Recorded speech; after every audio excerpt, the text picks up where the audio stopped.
It's 4 a.m. on a beach in Vamavech, and the DJ booth is still running on a generator because the power went out an hour ago and nobody stopped dancing long enough to fix it. Sand, salt, cheap beer, a few hundred people who drove 5 hours from Bucharest just for this weekend. 2 kilometers inland, a farmer is already up milking a cow he's owned since before the fall of communism. Both of these are Romania at the same hour on the same night, and neither one is the whole story. This is the part where a lot of videos would tell you Romania is a land of contrasts. That phrase gets used so often it's basically stopped meaning anything. So let's skip it and just look at what's actually here. 19 million people, a language that's Latin at its core, but sounds nothing like Spanish or Italian once you hear it spoken fast. And a capital city where a Soviet-style parliament building the size of a small mountain sits a 15-minute walk from streets that look like they were airlifted in from Paris.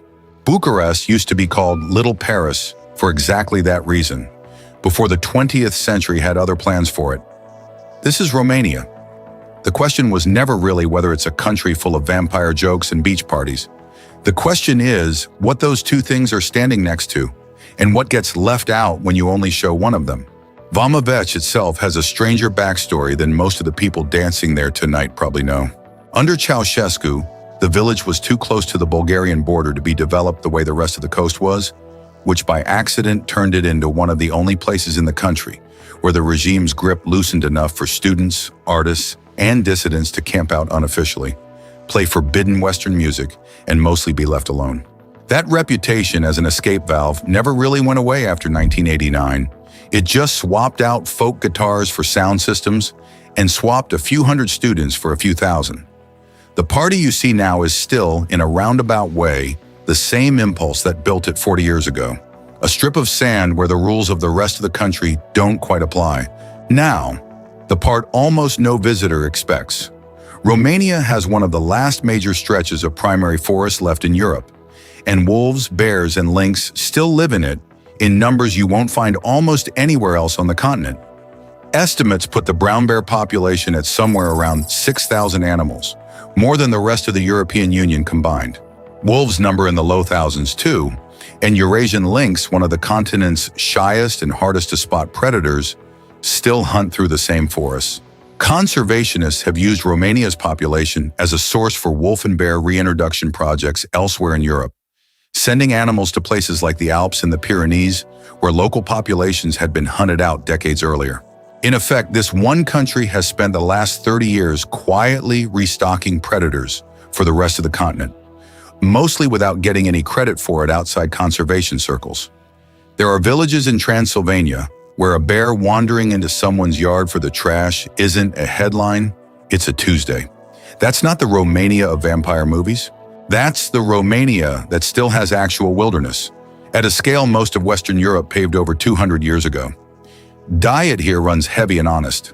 Sarmal, cabbage rolls stuffed with pork and rice, simmered for hours, is close to a national dish, the kind of thing grandmothers argue over the correct recipe for. Mamaliga, a cornmeal porridge that predates the country's independence, still shows up on tables next to imported sushi menus in Bucharest because old food habits don't die here, they just get new neighbors.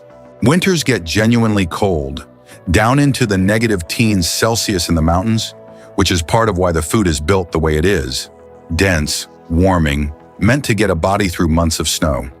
The language underneath all of it is its own small mystery. Romanian is a Romance language, descended from Latin like French, Spanish, and Italian. But it sat cut off from the rest of that family for over 1,000 years, surrounded by Slavic, Hungarian, and Turkic neighbors, and picked up so much vocabulary from them that a Spanish or Italian speaker can read maybe half a Romanian newspaper before running into a wall of unfamiliar words. Linguists sometimes call it the odd cousin at the family reunion, close enough to recognize, distant enough to need translation for the details. It's the reason a country most people mentally file under Eastern Europe actually has more grammatical DNA in common with Rome than with Moscow. Traffic in Bucharest is its own kind of chaos, a mix of decades-old Dacia hatchbacks, brand-new German imports, and horse-drawn carts that still show up on rural roads an hour outside the city. Stray dogs used to be one of the country's most visible problems, a legacy of Ceaușescu-era housing policy that pushed families into apartment blocks and left pets behind on the street by the tens of thousands. The population's been reduced significantly since, through sterilization programs rather than the mass culls some politicians pushed for, but you'll still see dogs sleeping in doorways in older neighborhoods, mostly left alone, sometimes fed by whoever's shop they've claimed. Family structure here still runs multi-generational in a lot of places, especially outside the big cities. It's common for grandparents to live with or near their adult children, and for a grandmother to be the one raising the kids while both parents work, sometimes both parents working abroad entirely. Romania has one of the highest rates of labor emigration in the EU. Something like 3 to 4 million Romanians working outside the country at any given time, mostly in Italy, Spain, Germany, and the UK. That's not a small statistic. It means there are entire villages where the school-age population is being raised largely by grandparents, because mom and dad are cleaning houses in Rome or working construction in Munich and sending money home every month. Ask anyone in a rural county about Euro orphans, and they'll know exactly what you mean without you finishing the sentence. Yes, this is the part the title promised. Romania has a reputation, deserved or not, for producing a disproportionate number of models, pageant winners, and, less flatteringly, a booming online content industry that recruits heavily from smaller towns where the local job market can't compete with what a laptop and a webcam pay. Some of that reputation traces back to genuine genetic diversity, a country that's absorbed Roman, Dacian, Slavic, Hungarian, and Ottoman influence over 2,000 years of being fought over by everyone's empire. Some of it is just the internet doing what the internet does with any group of people. It's decided to reduce to one trait. But here's a fact that says more about the country than any of that. Romania has one of the highest rates of women in STEM fields in the European Union, consistently near the top of the list for female graduates in engineering and computer science. Cluj-Napoca, in the west of the country, has become a genuine tech hub, drawing companies looking for cheap, highly skilled labor, much of it female. The stereotype and the statistic exist in the same country at the same time, and most people only ever get shown one of them. The pivot here isn't subtle. Behind almost every version of that beautiful women headline is a mother or an older sister who worked 2 jobs so a daughter could finish university instead of leaving school for factory work, which was still a common trade-off a generation ago, and in poorer counties still is now. The industry side of it is real too. Bucharest has become one of the busier hubs in Eastern Europe for modeling agencies, pageant training, and, more controversially, adult content platforms, drawn by the same thing that draws call centers and tech outsourcing. A large pool of educated multilingual young people willing to work for less than their counterparts in Western Europe. Medical tourism runs alongside it, particularly dental work and cosmetic procedures. Cheap enough that flying in from Germany or the UK for a set of veneers and a few days of sightseeing can still cost less than getting the work done at home. None of that is a scandal by itself. It's an economy responding to a wage gap, the same way call centers responded to it, the same way the tech sector in Cluj responded to it. The scandal, if there is one, is what that wage gap says about the rest of the continent, not about the country absorbing it. Hold on to that. We'll get back to money in a minute. History here isn't background scenery, it's load-bearing. Transylvania spent centuries under Hungarian and then Habsburg control before joining the rest of Romania after the First World War. The country then spent over 4 decades under one of the most repressive communist regimes in the Eastern Bloc, run by Nicolae Ceaușescu, whose policies banned contraception and abortion in an attempt to boost the population, and whose failure to feed the country he'd overpopulated led directly to the food shortages of the 1980s. When the regime fell in December 1989, it fell fast and violently, ending with Ceaușescu and his wife executed by firing squad on Christmas Day, one of the only Eastern Bloc revolutions that ended in actual bloodshed rather than a negotiated exit. The scars from that era aren't ancient history. Romania is still dealing with the aftermath of Ceaușescu's orphanage system, tens of thousands of children institutionalized under conditions that later became a case study in developmental psychology on the damage of childhood neglect. Some of those orphanages are gone. Some of the adults who grew up in them are still alive, still telling their stories, and the country is still, genuinely, working through what that legacy means for how it treats vulnerable kids now.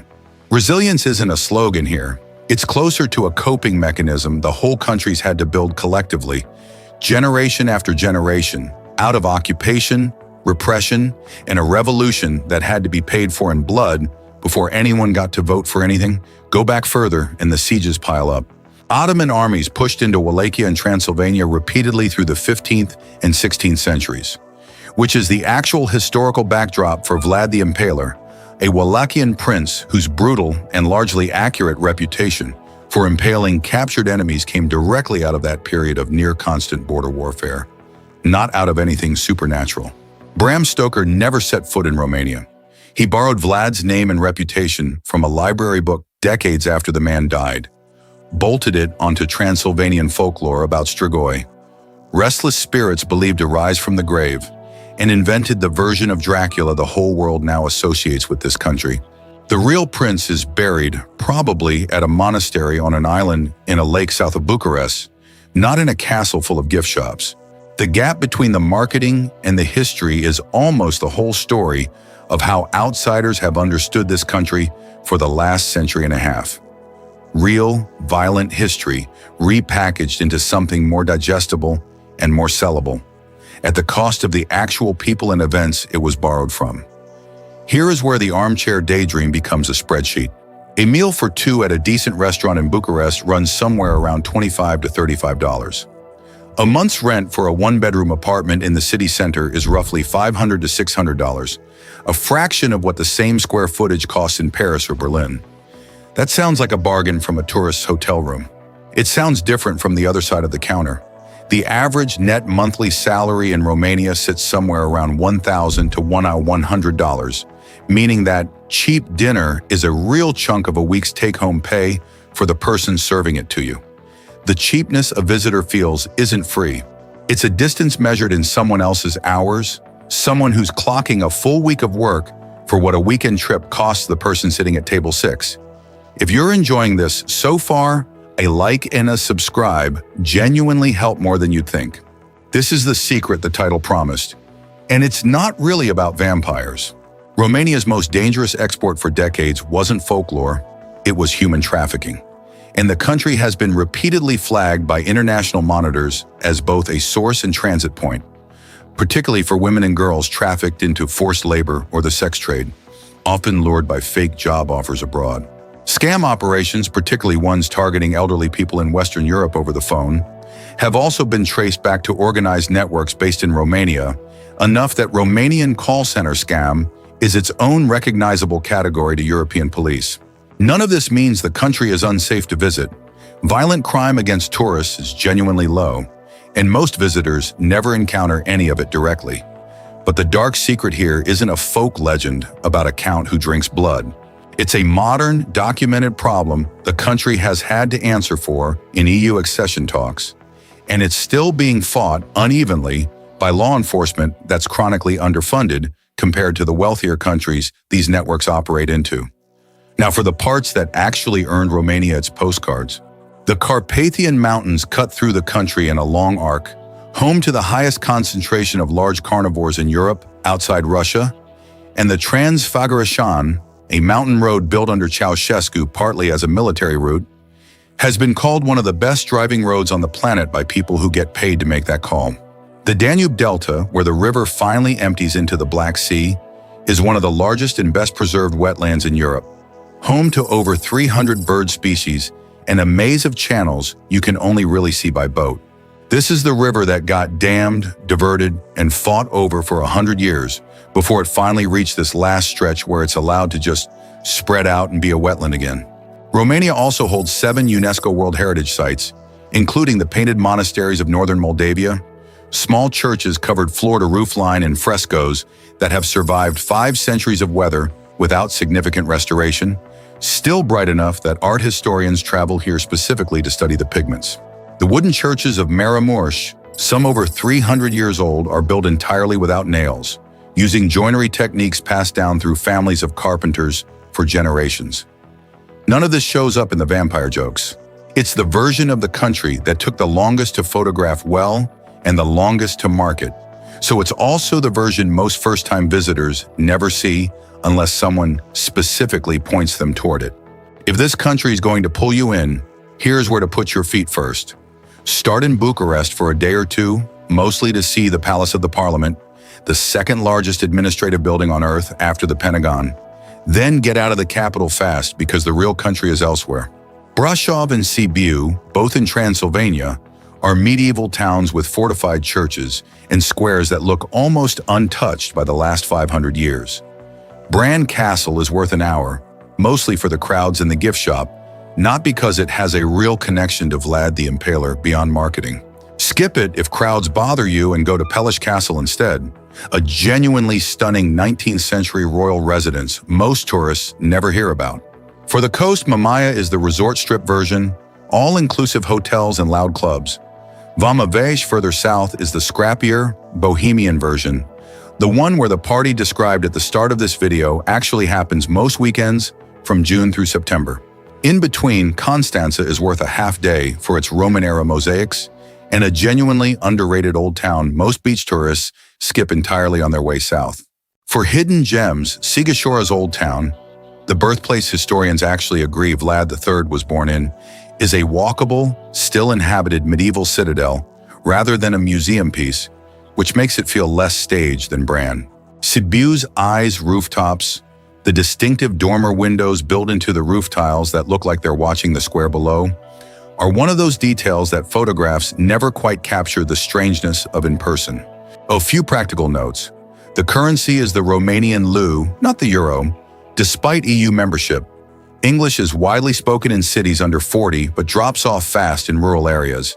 And trains are cheap but slow, so budget extra time if you're planning to cover the coast, the mountains, and Transylvania in one trip. So here's the mirror. Romania gets reduced constantly to a punchline about vampires, or a headline about beautiful women, or a warning about scams, and every one of those things has a kernel of truth buried in it somewhere. But none of them, alone or together, actually describe what it's like to stand in a square in Sibiu at dusk, or drive the Transfăgărășan with the fog rolling below you, or sit in a beach bar in Vama Veche, listening to a language that's been spoken on this land since before Rome had an empire to speak of. Maybe the real question isn't whether Romania is strange, beautiful, dangerous, or cheap. It's whether you've ever once lived a single day the way the people who actually live here do, working the hours that make your weekend affordable, carrying a history that isn't finished being carried. If you want more of these, the like button and the subscribe button are right there, and they genuinely tell us where to point the camera next.